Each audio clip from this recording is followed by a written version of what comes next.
Assalomu alaykum, hurmatli tinglovchilar. Bugungi mavzuyimiz elektrolitlar va non-elektrolitlar, ya'ni suvli eritmalardagi elektrolitlarni xossalari.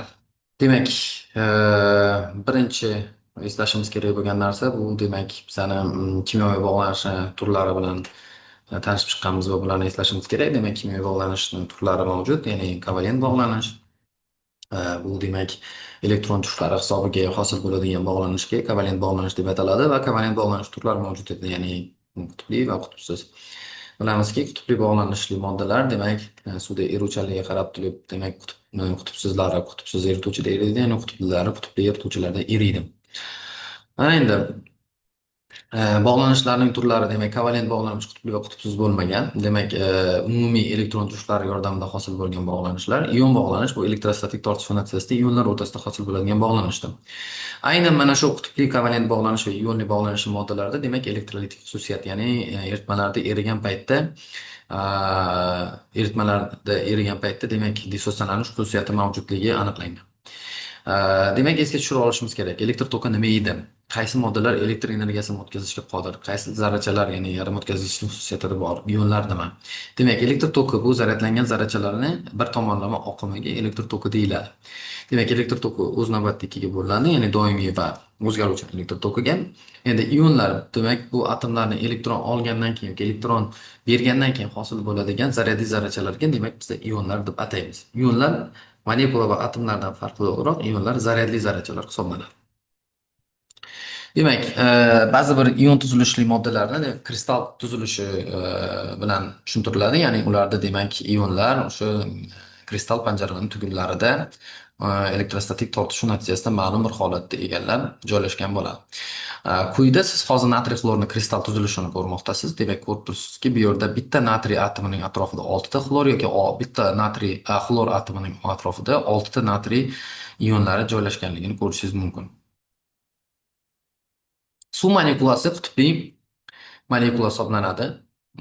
Zotan, demak, bu yerda bog'lanish turi ham qutbli bo'ladi va ayni paytda kislorodda taqsimlanmagan elektron juftlarining qolishi hisobiga molekula qutbli bo'lib qoladi. Ya'ni ikkita qarama-qarshi zaryadli polyusga ajraladi, qutbga ajraladi. Suvda natriy xloridni erish mexanizmini ko'rishingiz mumkin. Ko'rib turibsizki, demak, o'sha kristalda o'tirgan natriy va xlor ionlarini suvning qutbli molekulalari qurshab oladi va ularni eritmaning muhitiga sekin-astalik bilan o'tkaza boshlaydi. Mana shu jarayonni biz demak dissosialanish jarayoni deymiz. Quyida siz hozir mexanizm jihatdan demak uni dinamik holatda demak dissosialanish jarayonini tomosha qilishingiz mumkin mana. Ya'ni kristalda o'tirgan manfiy va musbat zaryadli ionlar suv muhitiga tushgan paytda ular sekin-astalik bilan quyidagicha dissosialanadi. Mana. Ko'rayotganingizdek, bu ketma-ket sodir bo'ladigan, bosqichma-bosqich sodir bo'ladigan jarayon mana. Demak, boshida kristalda o'tirgan ionlar suv muhitiga tushgandan keyin ular sekin-astalik bilan suv molekulalari bilan qurshab olinadi, keyinchalik yana shunaqangi gidratlangan ionlar ko'payadi.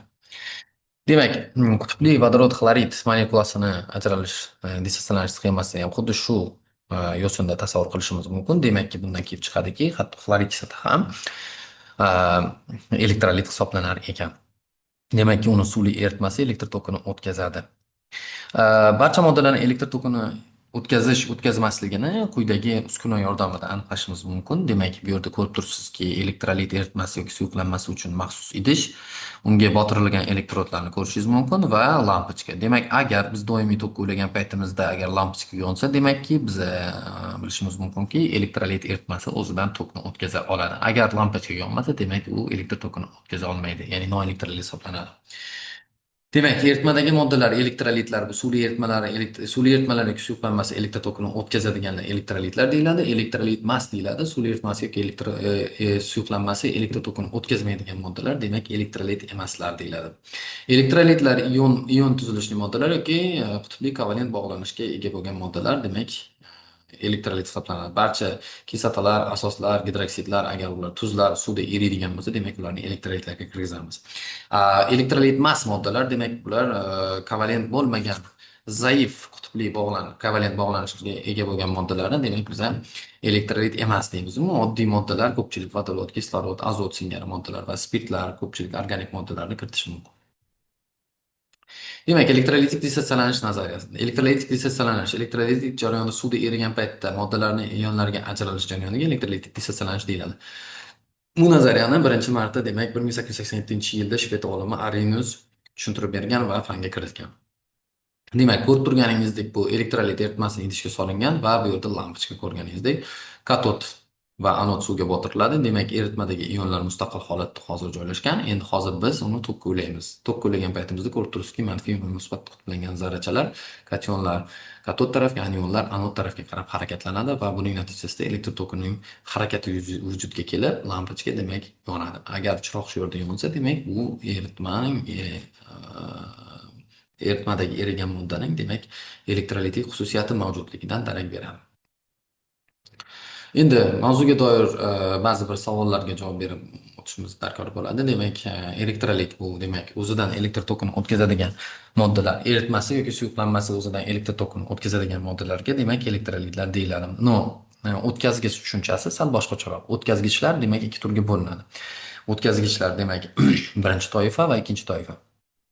Agar modda o'zidan elektr tokini o'tkazadigan bo'lsa, demak uni o'tkazgich deymiz. Lekin o'tkazgichning o'zi birinchi va ikkinchi turga bo'linadi. Birinchi tur o'tkazgichlar bular o'z-o'zidan hech qanaqangi tashqi ta'sir bo'lmasa-da elektr tokini o'tkazadigan moddalar, bular birinchi toifaga kiritiladi. Ya'ni ular elektronli elektr o'tkazgichlar deyiladi. Ularda chunki elektr tokini o'tkazishda elektronlar ishtirok etadi. Ikkinchi toifasi bu elektrolitlar deyiladi. Elektrolitlar bular demak ionli elektr o'tkazuvchilar deyiladi. Bularda elektr tokini o'tkazilishida asosan ionlar ishtirok etadi. Elektrolit bo'lmagan moddalar, noelektrolitlar demak bular eritmada yoki suyuqlanmada ionlarga ajralmaydigan moddalarni demak elektrolit bo'lmagan noelektrolit moddalar deb ataymiz.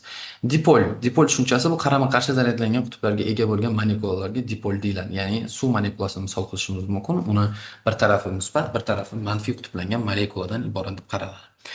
Dissotsialanish jarayoni bu demak moddalar suyultirilganda, ya'ni temperatura ta'sirida suyultirilganda yoki bo'lmasa suvda eritilgan paytda qarama-qarshi zaryadli ionlarga ajralish jarayoni.